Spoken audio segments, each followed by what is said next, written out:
Hey, everybody. Welcome back to Something to Complain About. I'm here with T once again. T, how's it going? Are you ready to talk more about? Well, this is sort of our last episode, basically connected to safety and the things that happened if you were not particularly safe. But as Where it is going, I'm just sitting there thinking like we had a trilogy of safety. we did, So the Star Wars or Indiana Jones trilogy, which are now no longer trilogies. Um, unfortunately. I know, right? Um, and then now we have this, where we're just kind of wrapping up. I Maybe, think every Gen Xer probably feels like the. I don't know if the saga has ended, is the problem. Like, yeah, sagas are supposed to end at some point, and I'm not sure that ours has. It's perpetual. The trauma of the saga, it's a saga trauma, a trauma saga. I don't know, one of those. Call it something like that.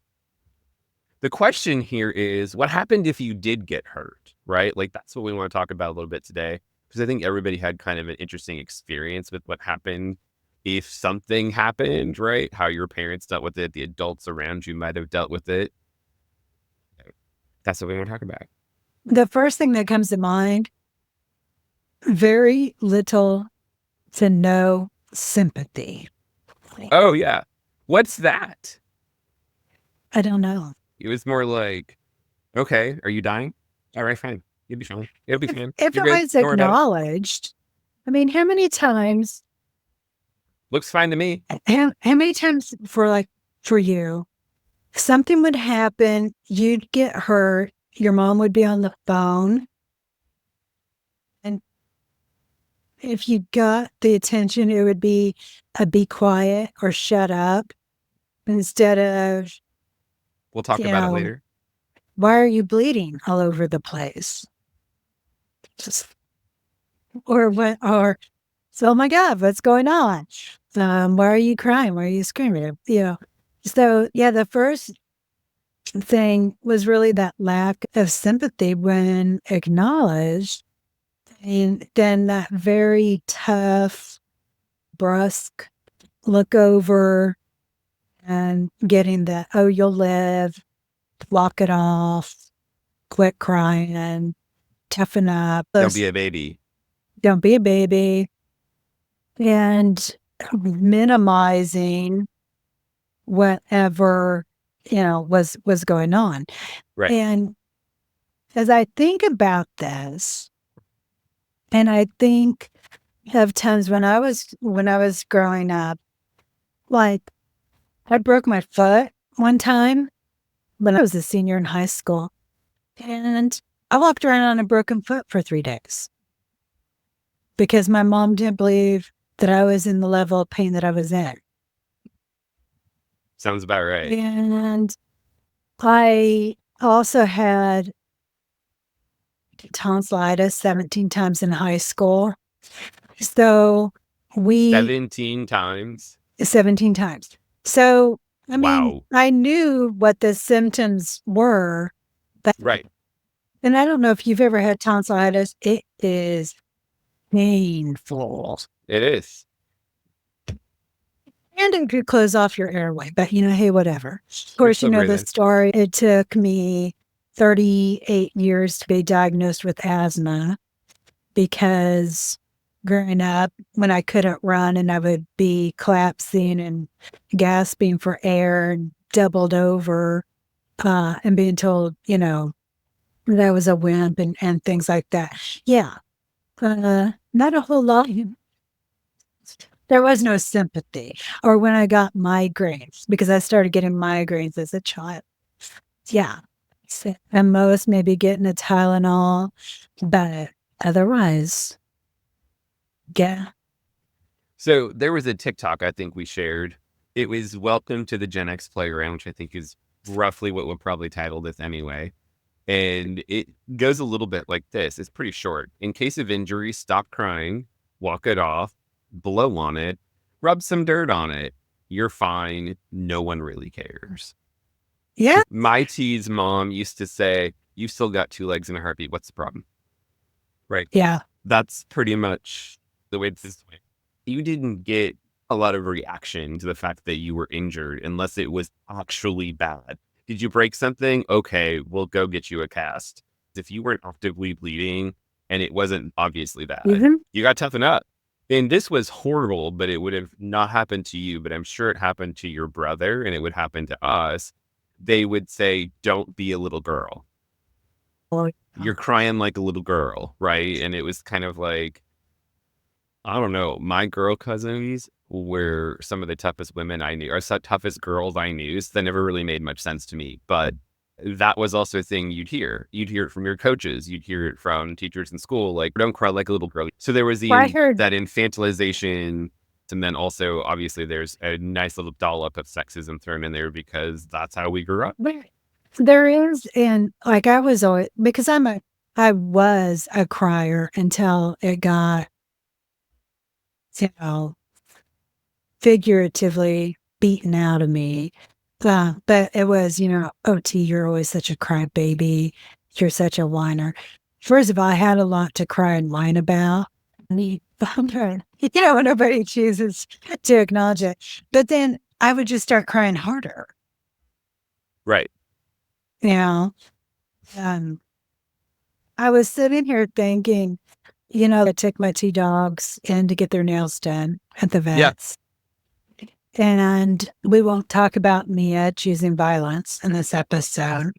But Charlie, came home with a little bandage. And he's 9 years old. So I think he honestly thought it was a permanent accessory now. And I gave my dog more attention over his bandage than I definitely got in any given incident growing up. It wasn't even just if you injured yourself, but if you were sick, right? Like Right. you got the cold or a flu or whatever. And it was okay, fine. Like, first of all, it was, you had to absolutely be sick to stay home from school. So And even if you were just a little sniffly, you still went to school. Did you have chicken pox when you were a kid? I did when I We was did little. too. And we gave them to everybody because we didn't know we had them, right? Like, I went to school with chicken pox, not realizing that that's what I had because it wasn't on part of my body that my mom could see. And I had a fever. I didn't feel well, but I didn't say anything because usually you were just told, like, you can't get out of school, right? Like, they always Right. thought your motive when you were sick was to skip school, even if that wasn't real. That was just how they interpreted it, right? You listed a couple when we were talking about it earlier, things like Robitussin, which I still can't stand the taste of. Vicks, which my grandmother would put it on everything. Put this on the bottom of your feet. Put this on your chest. Put this on your face. Mom, as soon as we got a sniffle, out would come the Vicks. For real. But you slept with it. Yeah, it does help. And I love the smell of it. It's not a bad smell. No, it's not. It's that menthol. But I think about, like, with my mom, we could never fake being sick with my mom because she was a nurse. Yep. I'm not feeling good. Out comes the thermometer. Out comes the stethoscope. Yep. Out comes everything else. And it was like going in front of a judge and pleading my case. You were in front of a judge pleading your case. What? Her Judge default. C, here we go. Then her default was, unless we had like a temp of 101, like an actual fever. It was like, go to school, at least get half a day in, and then if you're feeling bad at lunch or after lunch, then call, and I might allow you to come home. Right, because they kind of thought that if we went and just saw our friends and got into our normal school day, we'd forget about feeling bad. One time, that was true. When it we was were like, kids, of course. Or if it was like, if she would mentally be like, so if she can get through today, I know she'll be staying home tomorrow, but let's see if we can get her through. Of course, remember, my mom had to sleep during the day because she worked nights. Oh, I forgot she was a night nurse. So, she was already like, and like my grandmother and stuff wouldn't come help take care of us when we were sick or anything. But So I think it was some of that. Mine would. And That was then, what you wanted to not have happen. Like, that was the threat. Like, if you I have to mean, stay home, I'm calling Grandma H. And you'd just be I mean, like, I'll drag myself through the day. believe me, yeah, it was not a sad thing when grandma couldn't come. But Nope. also, too, man, as soon as we were well enough, our asses were back in school. Yes, they were. Because she was like, if you're well enough to lay on your ass in front of the TV all day, then you're well enough to sit in school and like actually learn something. Which is crazy because they're not the same activity. Right. I Well, mean, I get the like, you're staying home to watch TV. That was the suspicion. Like, oh, I'm not rewarding right. that. I still have friends who have kids who are obviously Gen Xers like us who do the same thing. If you're staying home from school, you don't get extra screen time, right? You still only Well, get the screen time you would normally get. You need to read a book or you need to be taking a nap or you need to be resting or whatever because you're sick. to an extent makes sense to me, but I also see though, because of all of this, it is very hard now for people to, like they say, like at schools and daycares, like you need to be fever free for 24 hours before you come in. Yeah. Sure. Truthfully, it probably made our immune system stronger, like long term, even if it screwed us up a little bit. Yeah. But I mean, I think about how many days you're contagious. Yes. And I don't know how many times our lungs were all messed up. My sister was healthy. My brother, poor guy, he got bronchitis so many times while growing up. We really never had a lot of gastrointestinal, beyond typical kid stuff. But I don't know how many of my friends, their parents, like my friends would be, they vomited at 4 a.m.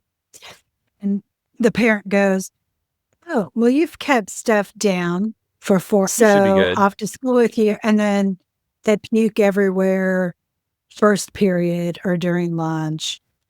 So there's a reason now. And I'm fine with it, where they say, no, stay home an extra day. And I know it's inconvenient, but when you look at it from a public health perspective, it's just like as I became older and as an adult, it's like if I start feeling lousy, I go home. Well, and also, I think we have better information now about how cold and flus and viruses are Oh, transmitted. but germ theory existed when we were growing up. I know it did. It's not It like doesn't mean we grew up everybody in the Middle understood Ages it. or believed in. We still have that problem. Still So do. we had, what else did you have in your medicine cabinet? Do you remember? Oh, We had this red stuff. I think I mentioned it before, called mercurochrome, that they do not sell no. anymore because it was mercury based. And they realized at some point that that was actually Okay. poisonous. But speaking of stuff that had mercury in it, well, Thermometers. thermometers. My mom's big thing was hydrogen peroxide. We had lots of that. Lots of that. The triple antibiotic ointment. Yep. So like Neosporin, but it was always the triple antibiotic ointment. But her thing, yeah, was definitely like hydrogen peroxide, Tylenol. And other than that, I mean, it was pretty, you know, I think pretty basic. Oh, yeah, like the NyQuil, of course. Which Um, I don't remember ever getting any cool, but we got Robitussin a lot. or And yeah, Dimetol. Remember Dimetol? that, yeah, the whatever generic cough suppressant one could find I for don't us. think we ever got the Um, brand name anything. I think it was always a generic, but it was supposed to be Robitussin and it always had the same taste. And you knew that's how they knew we were really sick, is if we agreed to take the uh, Robitussin. If we didn't agree oh to take yeah, the Robitussin, they were like, well, you're not sick enough to stay here. Like, you can go to school. yeah, yeah. She also had a lot of ace bandages. I wonder if that was just because of she was a nurse and she figured she could do that and use them. She could reuse them maybe. Well, at the time I broke my foot, she's like, here's an ace wrap it in. Which in retrospect, after 3 days and I got the x-rays done, I mean, that's pretty much what my cast of 3 weeks. But yeah, she did have that and, Band-Aids. Yeah, we had those. She had some of the bigger bandages, the ones that you tape down and stuff. But those, she seldom used those. Yeah. Because, if it was that much of an injury, we would go in and I never got stitches. My brother did. I've never had them other than surgical. Yeah, I never have either. Only then. But when she would have... I do remember, this will be a funny story. Something. She had what? I think like Origin. Oh yeah, we had that too. I don't know why. I just remember having it. But I don't remember ever having like such bad toothaches or anything. I think my brother actually did when maybe he did, but I don't remember. Like when my wisdom teeth started coming in, mine came in kind of late and they just surgically removed them. Did you have an actual ice pack or did your mom use a bag of frozen whatever? Or she'd take ice cubes out of the ice cube tray and put them in a Ziploc bag. Yep.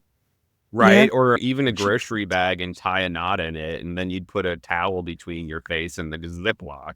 Well, or whatever you were putting it on anyway. We didn't have an ice pack. Yeah, we didn't either. And even for a heat pack, like Mom would soak like a washcloth or something in warm water and then put it in a baggie. And that was We had an old hot water bottle. My grandparents had it was rubbery. Yeah. And that we would use sometimes. Sometimes when Dad hurt his back, they gave him this stuff that you could get wet and put in the microwave and then use as a heating pad. So that was doable. But either way, we did not have real ice packs or real heating pads. We just used what we had. That hot water bottle got a lot of use. And I missed that though. I have one around here somewhere that I don't use. One thing I'm thinking of, like my mom, I could heat it up. One thing I'm thinking about, my mom did not have like a regular first aid kit. Like it was just a stash of crap in the medicine cabinet. And whole shelf. And sometimes you found what you needed and sometimes you couldn't, and you substituted. You made it work. I have a nice organized, and I have it throughout my whole adulthood. You have a first aid kit. First aid kit. Yeah, no, and we did not. It is a first aid kit. Shelf in the bathroom closet. That was the deal. It was always on the middle shelf in the bathroom closet. Go find what you need, or that's where all the medication was, like the Tylenol. We didn't really ever do Advil. We used to do aspirin, and then when I had chicken pox, they gave me aspirin, and I developed Rye syndrome, which is a fairly rare thing that you can get if you take aspirin with certain viruses. And they were so concerned I may not survive it that there wasn't aspirin in our house for a very long time after that. So it was always Tylenol, which I've never really thought that did much for me. I don't respond well to Tylenol. Hey, you're not sleeping well, have some Tylenol or have a little Benadryl. We had lots of Benadryl. And that was my mom. Well, and I took Benadryl all the time because of my allergies and undiagnosed asthma. My mom was very big on, if you can't sleep, take a Tylenol. But her big thing was like, if you can't sleep, take the Tylenol because odds are you're a little uncomfortable, but you probably don't realize it. And I think some of it too is that, right? Placebo type effect. Yeah. Okay, I'm going to take a Tylenol. It's going to help with whatever I'm uncomfortable, what's making me uncomfortable. Did you guys have Epsom salt? Did you ever use Epsom salt? So we would get those kinds of baths if we would like if we wipe out on our bike and get a whole bunch of abrasions, it would just be Epsom salt bath, which stung like a mother, but cleaned everything out, worked out just fine. Calamine lotion. Yes, we had lots of that. And a lot of milk of mag. Yeah, we always had that in the thing too. I remember my grandfather had it in his too, because he always had stomach trouble, so he was always taking milk and mag. Yeah, I think that's probably more for my mom. Blue bottle. Yep. I remember having it. I don't remember ever opening it. We never opened it either, but it was one of those, because now I think so many times they tell you, for, if you ingest a poison, they really don't want you bringing it back up. Right. But, back then, that was like our poison control at our house. And of course, my mom's philosophy, like, if you're stupid enough to drink poison, then Darwin had a term for this. then you are going to drink this and it's going to make you puke all over yourself. So some of the best prevention for my mother was death threats and very dramatic outcomes of like, not only are you going to puke, but you're going to vomit everywhere. And I cleaned up vomit today during my shift. So you're going to clean up your own puke. And Oh, if yeah. you clean up your own puke, then you get to clean that up. So then she would just wear us down and kill our spirits. And I really didn't care what Mr. Clean tastes like after that because I'm not into cleaning my own puke. I know I mentioned this before we started recording, but we had Mr. Yuck. You did not, right? Not.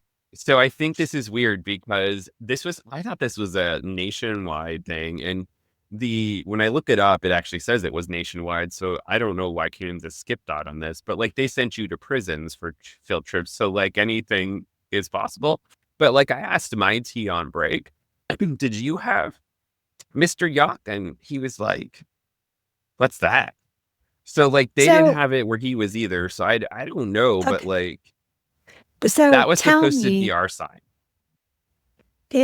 were they Were they stickers just put on stuff like on cleaners and stuff like in processing? No, they were That when you given purchased it, they were given to parents, right? The county nurse, right? They would come to our school and do head lice checks and scoliosis checks and eye checks, like all that stuff. But they would hand out this little pack of stickers and, whatever. You could pick them up at school. You could order them. You could literally call the poison control center number and they'd send you some, right? So it was a green face on a black background.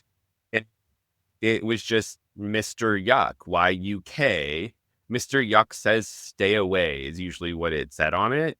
And then there would be the number for the local poison control center. So that parents would take the stickers, right? I had some, like, they'd put them on the bottles so that it would be supposed to, like, make you think, right, like, this is icky, don't drink it. This is yucky, right? Don't drink it. Some would put them on the cabinet door. Basically, like, everything in here is poisonous. Don't open it and play with it. Now parents have locks. We didn't have locks when we were kids. We were just, like, left to our own devices. But that was what Mr. Yuck was for. And on every sticker typically was the number for the poison control center. So that would be easy for your family, your mom or your dad or whoever to find. So they could call and find out if they should give you Ipecac or if they should give you baking soda or if they should give you something else and then take you to the doctor, right? Like that was what it was for. Funding had something to do with it. Totally could have, yeah. And just because I don't remember doesn't mean it didn't exist.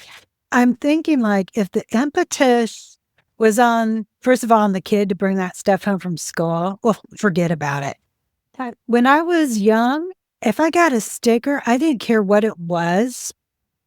That sticker was mine. Like my grandparents used to get remember the Publishers Clearinghouse and it had all the little stickers of the different magazines?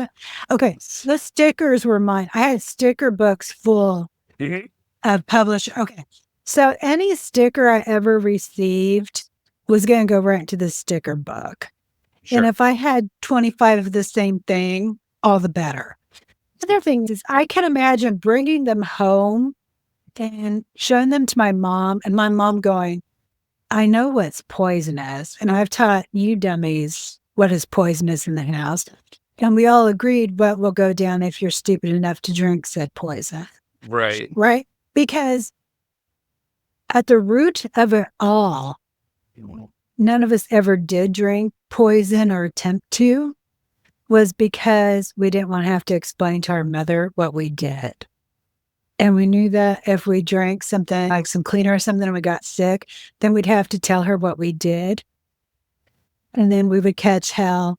And then we would start life-saving actions. After you got the lecture. After we got the lecture. To the ER ever, or to the doctor for anything specific? Well, I mean, we got our regular checkups and stuff. I had a lot of skin issues.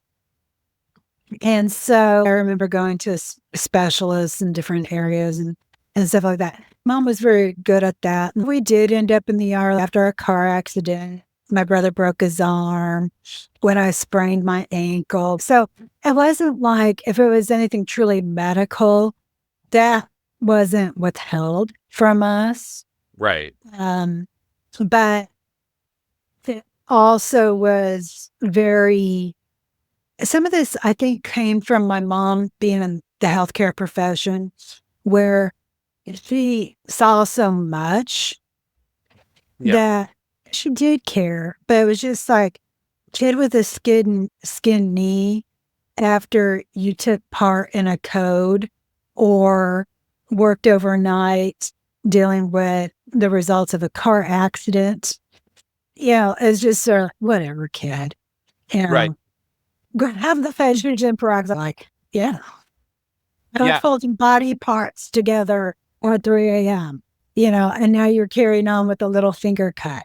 So she really put it into perspective for us, just in how she approached it with the, just like, okay, go grab, my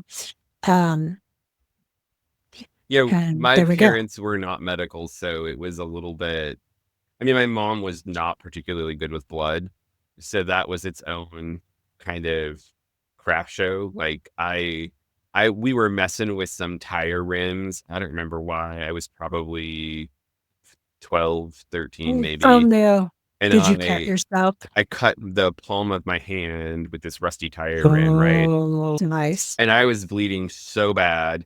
And I had to take care of myself because she turned so pale so quick. I ended up not needing stitches.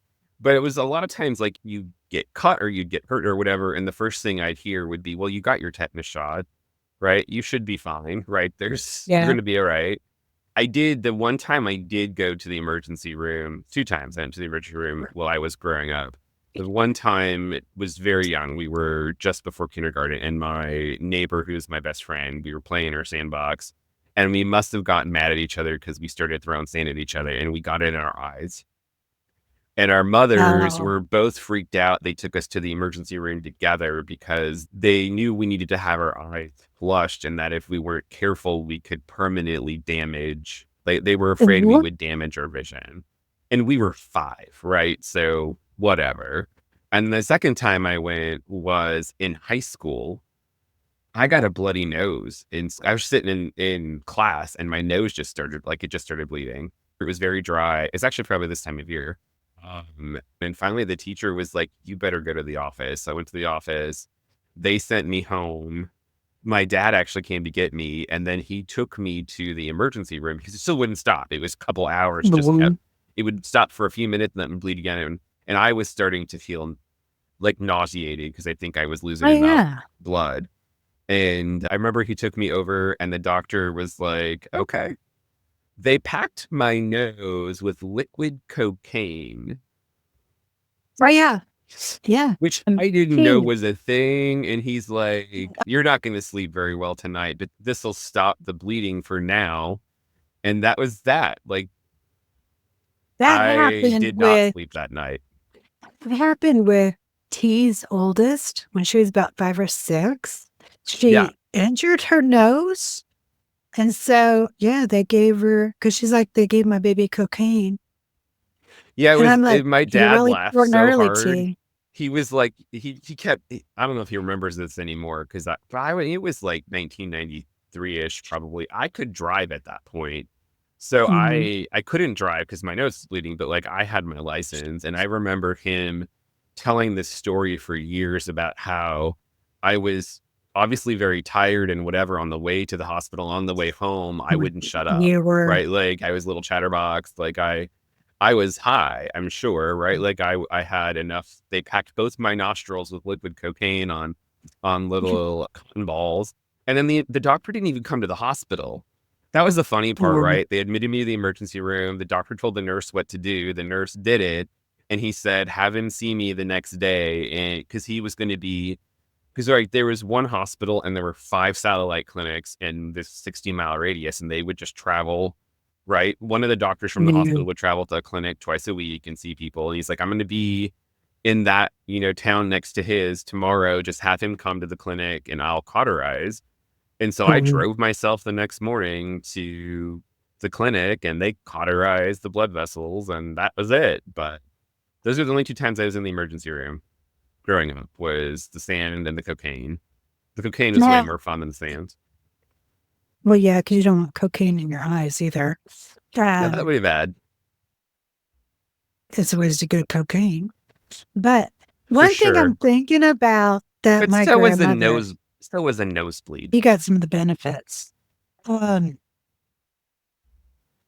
thing my grandmother always swore by was she had several aloe vera plants. And so her philosophy was there was nothing aloe vera couldn't cure. So if we came in, if we got a bruise, a bump, a small burn, anything, yep. She called the front off. Yep. Yep, mine did too. Sunburns. We'd go fishing with my grandfather, or we'd be out on the farm for the day or the weekend, and we'd come in sunburned, and it would be lather you up with aloe, and it wasn't from a bottle. She had 5 or 10 plants in the window at all times, and she would just pluck off the tip of the frond and squirt it. She used to slice them in half like she was filleting it, and she just rub it on our arms when we were that sunburned, or on her neck. Yeah. It was cold initially, right? It was a shock, but it felt so good. Super sticky. Yeah, you got to take a shower. Yeah. And then, of course, I would lick it to see what it tasted like. It doesn't taste the greatest. No, but it wasn't poison. Did you guys have 9? We got 911, I think, when I was in high school. Me too. I think this is probably, to boomers, this is understandable. But my guess is everybody younger than us is going, what are you talking about? Early to mid 90s in rural North Dakota. Prior to that, you just had a normal telephone number, right? A normal 7-digit phone number you had to call. And it was almost always a different number for everything, right? So ambulance had one number, fire had one number, police had a number. Okay. If I remember correctly, it was all the same number but it was and we only used the 4 digits. We only used the 5, or not the 7, but the 4 digit. And it was something simple. But then when you called, you would say who you wanted. So kind of like with 911, but it was all slower. But yeah, I remember it took a while to phase in 911 because all the older folks, they never really adopted it. So for a long time, it was called 911 or this number that we've been using all along. Well, and for us, it was also part of the phase in was people's addresses changed. This probably sounds weird to people too, but like people out in the country used to have, I don't know if this was the way it was in Kansas, but in North Dakota, the city addresses were city addresses, right? Like 1135 Maplewood Drive or something. The outside, like the country addresses were rural route 123, whatever the heck it was, box, blah, blah, blah, right? Like my grandmother's address would have been route 2, box 56 or something, because that's how they established their mail route, right? Like that's just how the mail carriers knew where to go. And then when they came to 911, they had to have a street and an address that they knew where to dispatch people to. And so then my grandmother's address, for instance, out on the farm became like 12859 South 100th Street or something, which made it kind of seem like you were in a big city, but you were definitely not. And so people had to have these we called them 911 posts. They had little signs by their driveway, right out in the country, that had their actual number on it. So that the emergency response people knew where they were going. They knew exactly where to go because everybody knew who you were. But that's how the 911 had to go. So it took that took a while. It had to Mhm. be coincided with the postal service having new addresses. And I just remember my Mhm. grandparents complaining for years about having to get this new address. And I was like, Grandma, the mail guy is your nephew, right? He Right. doesn't need your address. He knows where he's going. But weirdly, when I got my first job at the nursing home, I was 16. The nursing home was where, for that community, was where the ambulance, fire, and police calls came to, because it was Mhm. the only place open 24 hours a day. There was always somebody there to answer the phone. And so I remember going into the nurses station when we were being trained, like this is the nursing home phone. You answer this one, this is what you do. But then these are the emergency phones and you don't touch these for a while. The fire phone was red. The ambulance phone was a different color. It was on a different shelf. You had to sound the siren. There was a button for the siren if there was a fire, right? You took down all the Mhm. information for the fire. There were these little clipboards with the script, and then you'd run the siren until the fire department people called in. And you sat at that desk and you answered every Mhm. phone call that came in, because everybody on the fire department who heard the siren would call in and say, I heard the siren. And here's Mhm. the address. They'd know where to go. Same with the ambulance, call in, tell them what the emergency is. They would write it down themselves. So this was something that I think added a lot of response time, right? Mhm. It took us the time to answer the emergency phone at the place, Right. dispatch the ambulance, dispatch the police, do that stuff. That's a weird thing to put on a bunch of high school students working in a nursing home, but that's how we did it. Well, I think when they started 911, when I was in high school, everything was volunteer. Huh? I mean, even to this day, if somebody comes to the ER, the doctor on call comes in. Yes. And so I don't know how many times I remember one time my grandfather was having a heart attack and the doctor comes in for mowing the lawn. He was mowing his Well, lawn, all came in and right. So you always in those rural areas, you're losing a lot of time anyway Yes. because nothing is ever manned. People are just on call. Yep. And even if it takes 5 minutes for somebody to get there, that's 5 minutes of the house burning or somebody bleeding out in a car accident or 5 minutes of somebody being in a cardiac arrest. I remember it took a long time for there to be buy-in into the 911 system. I think the only thing that really helped in my county was the operators who had typically had manned the old number. They were the operators for the new number. And of course, we knew who they were. Right. Everybody knew everybody. Um, but I do remember that with the roads because, it used to be like I could just send a card to my grandparents and just put their town, Kansas zip code, and Mhm. it got to that. Or like with my uncle, he was rural route too, um, city and then Kansas. If I send my uncle something, it's an official Straight. address. We got the 911 system when I was a junior, and I did first responder course in junior, senior year in high school with one of the other kids in my class. And so we got pagers. And so that cut down some response time, right? Because now it was all going to a central 911 staffed Right. location. There were a bunch of them around the state that would relay things out. And so instead of it having to be this thing where it went to the nursing home and somebody had to answer it, because sometimes part of the problem would be you'd call and nobody would answer because they'd be way down at the other end of the nursing home and they couldn't hear the Yeah. phone, or by the time they'd run all the way down there to answer it, it would stop. And we didn't have caller ID like that back then in the same way, right? So you couldn't call somebody Yeah. back. In fact, those were actually rotary phones, where because you generally didn't dial those phones, you just answered them. Yeah, but common sense would tell you. But in a small community like that, the phone wasn't always ringing off the hook. But general No, understanding is that if there's a hotline, somebody needs to be available to man the hotline at all times. right. And Like that was the I, thing. These were just I direct phone yeah, numbers. and even if there's 8 people in the room, there's one who's taken the lead for answering the phone. Well, and it was supposed to be primarily the nurse. The nurse was in Oh, charge. The charge nurse was supposed to handle the phone.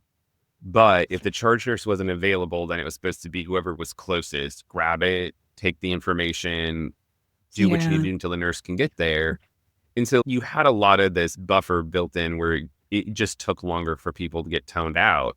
And then So when we got the pagers, that was over. You just got toned out. They would do they say have do they now have an official 911 call center now? Or do they everything. still like I think it's been divided out into larger cities. So the calls go okay. to call centers in larger cities. When they first started, all of our calls were routed immediately to Bismarck, right? Huh, Bismarck, nowhere near where we lived, but it right. was what they called it central dispatch, state dispatch, whatever.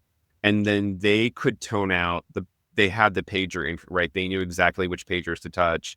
And we'd get a voice, like a voice tone over the pager that would, it would go off loud, right? The beep, beep, Right. beep. And then it would say, Where ambulance, form an ambulance, or whatever it was, Valley City, respond to blah, blah, blah. They would read out the address, tell you what the call was for.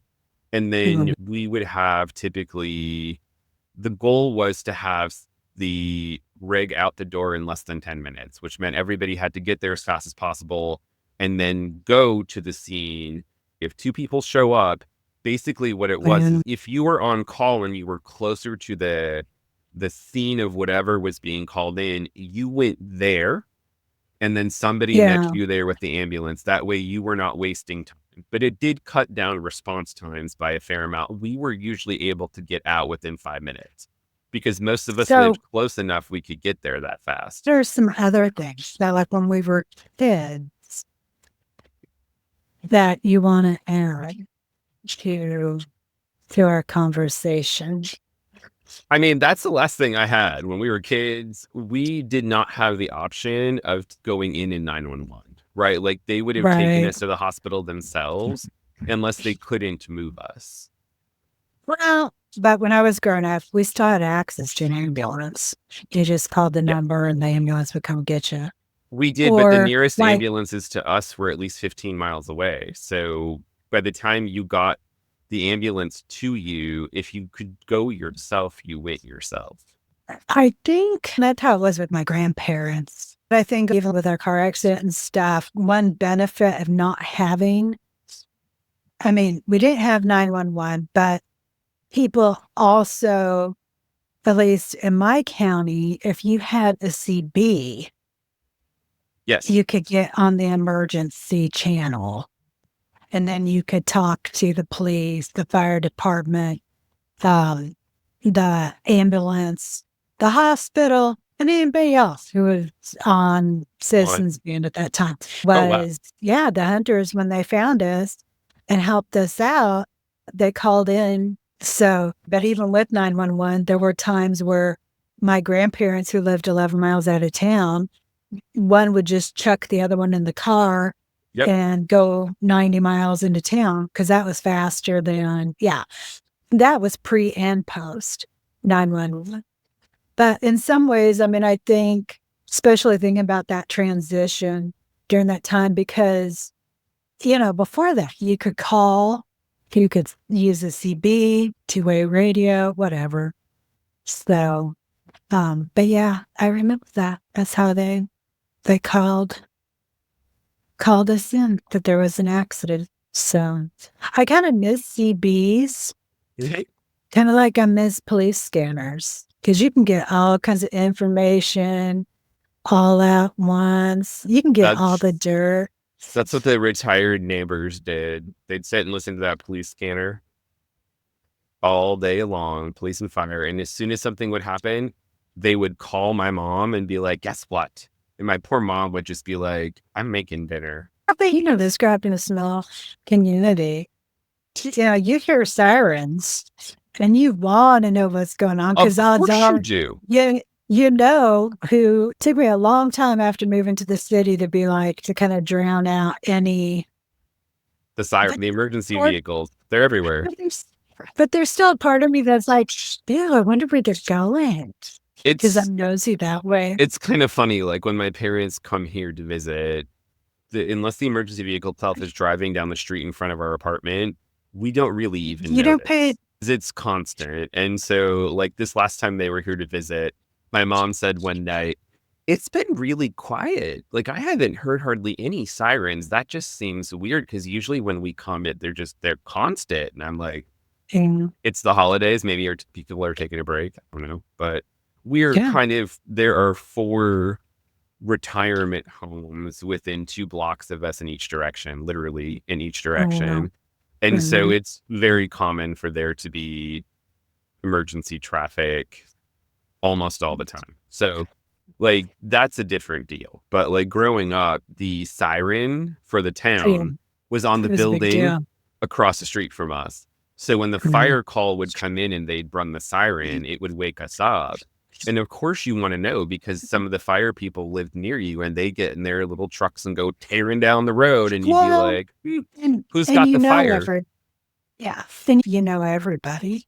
Well, All that right. was the easy thing to do when I was on the ambulance because it was hard to figure out where to go based on the address.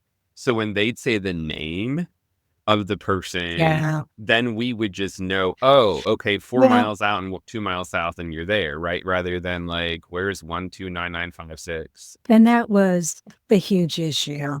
And Is it where I was was going. pre-smartphone, right? So you Yeah. couldn't pull up we were talking about maps one day, right? You couldn't just pull up your smartphone map. You had to know where you were going. And I think that might have been part of the reluctance was people were just used to it being the way that it was rather than because But they would tell you go 4 miles well, east, 4 miles south, and then you'll be to this place, right? but I know like when my uncle had when 2 of his sheds caught fire, it was you would just say his farm, and then you gave the directions from town. It's So, 3 exactly what we miles did. north, 2 miles east, Yep. and then follow the smoke. That too. Yeah. We That's live on we live on flat prairie. yeah. So, all right. So for our listeners, what were some of the things that were in your parents' medicine cabinet? What were some of the remedies your parents used? Were you also told to walk it off? Were Were you you told sent to to walk it school off? sick? Yes. Were you told to walk off a broken foot like I was? You might not want to admit that. I'm not sure. Inquiring minds want to know. And did you have 911? I mean, interestingly, we stuck 911 in here partially because I don't know why. It seemed like it went with illness and injury, but it could have probably been its own conversation. But like, did you have it growing up? How did, if there was an emergency, what did you have to do? We Well, had different kind of situations. and that actually is a great question because 911 actually started, I think, in the late 60s. Oh, Show wow. how long it took for everybody to kind of adopt it.